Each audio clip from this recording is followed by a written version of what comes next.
You know the feeling. You've just said something a little off. Maybe you greeted someone weirdly. Maybe you cracked a joke that landed with a thud. And suddenly, your whole body lights up with the same message. Get me out of here. Your chest tightens. Your face heats up, and your brain locks onto that one moment like it's the most important scene in your life. And the worst part, that moment doesn't die when it ends.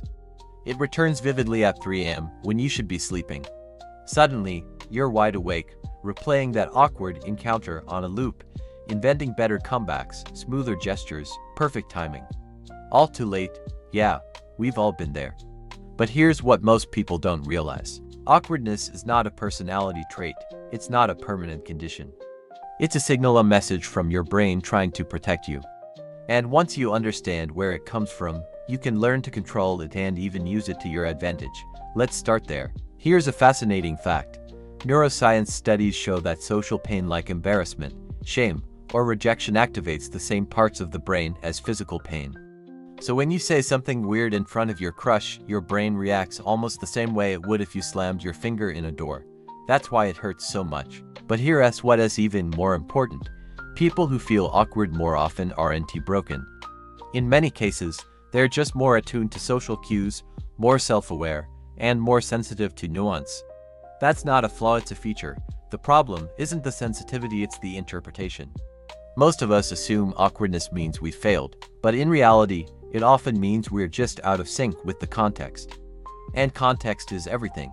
So instead of beating yourself up, learn to decode the signals. Let's look at some of the main sources of social awkwardness and how to fix them. Let's talk about the hands. Everyone's had that moment in a conversation where they think, what am I supposed to do with my hands right now? You try putting them in your pockets, nope, too closed off. You cross your arms, now you look defensive. You let them hang, now you feel like a mannequin.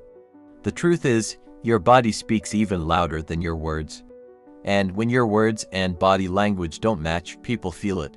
So here's a simple rule. When you're speaking, keep your body open. Use your hands to emphasize, but naturally. Think animated, not mime in a box. When you're listening, keep still. Don't fidget. Avoid crossing your arms. Try placing one hand under your chin or resting your arm on the table if you reseated. If you're standing, let your hands rest lightly behind your back or on your hips. It signals calm and control. Small shifts like this have a massive impact not just on how others perceive you, but on how grounded you feel in the moment. Let's face it, eye contact is a minefield. Too little, and you seem disengaged. Too much, and you look like you're trying to hypnotize someone. So where's the sweet spot? Most advice will say something like maintain 70 to 80% eye contact, but in reality, it's all about reading the room. There was an experiment at the University of Freiburg where participants were asked to read insults aloud while being stared at intensely. Half were told to maintain eye contact, no matter what. The other half could just look at the paper.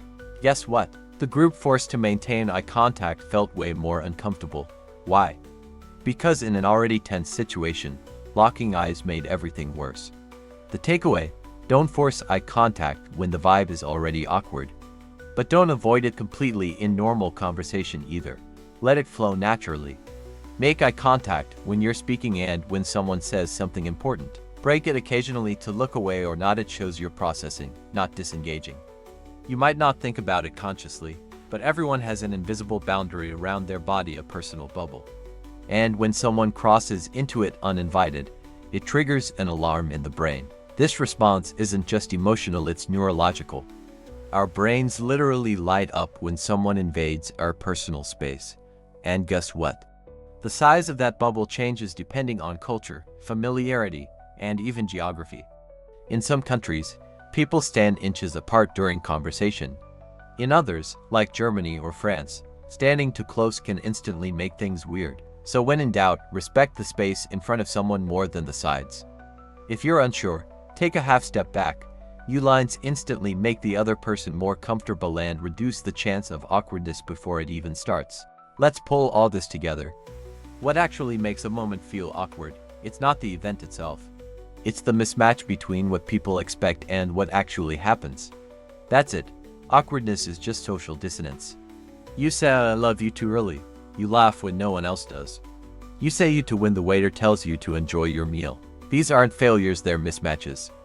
and your brain flags them because it wants to help you fit in. But here's the trick. You can train your brain to respond differently. Think of awkwardness like a fear of poison.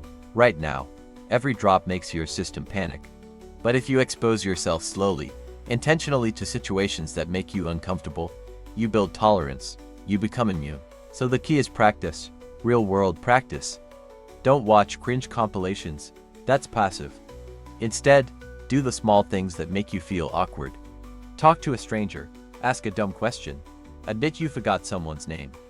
And most importantly, when you feel that wave of awkwardness coming on, don't fight it. Acknowledge it. You can even say it out loud. Wow, that came out weird. And smile. You'd be shocked how quickly that disarms the moment. Because here's the truth.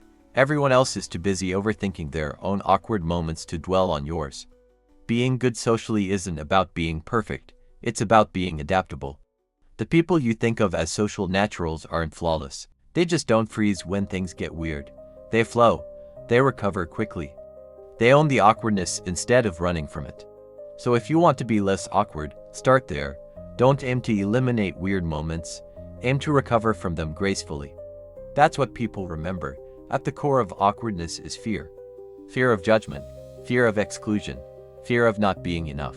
But what if you flip the script? What if you saw awkwardness as a sign that you're growing? That you're pushing past your comfort zone? That you care enough to risk being seen? Because in a world obsessed with image, the courage to be awkward is radical. It means you're showing up fully, honestly, and without a filter.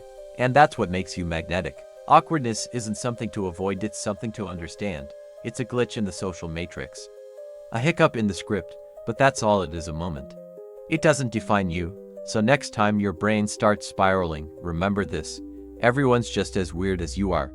They're just better at hiding it, or better at laughing through it. Either way, you're not alone. Smile. Own it. Move on. And trust that the more awkward moments you survive, the more powerful and free you become.